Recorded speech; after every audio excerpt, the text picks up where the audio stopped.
आज ये हमारे कोलकाता में पहला दिन। हमने सफर की शुरुआत कैब राइड से की। रास्ते भर शहर की हलचल और नई जगह का एक्साइटमेंट अलग ही था। जैसे ही हम मंदिर के पास पहुंचे, वहां हमें रामकृष्ण परमहंस जी का बड़ा सा पोस्टर दिखा, जो इस जगह की आध्यात्मिकता को और गहरा कर रहा था।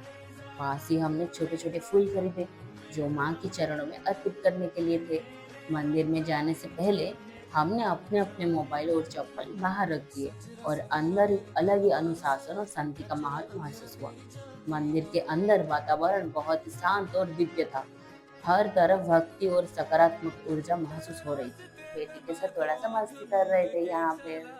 यहाँ दर्शन करते समय ऐसा लग रहा था जैसे समय कुछ देर के लिए और रुक जाए। मंदिर के बाहर और अंदर दोनों जगह की अपनी एक अलग कहानी और इतिहास है। यह स्थान सिर्फ एक मंदिर नहीं बल्कि आध्यात्मिक जागृति का प्रतीक है। कहा जाता है कि यहाँ की ऊर्जा और माँ काली की कृपा लोगों के जीवन में विश्वास और शांति लेकर आती है। और इस तरह कोलकाता के पहले दिन की हमारी यह यात्रा एक खूबसूरत याद बन गई।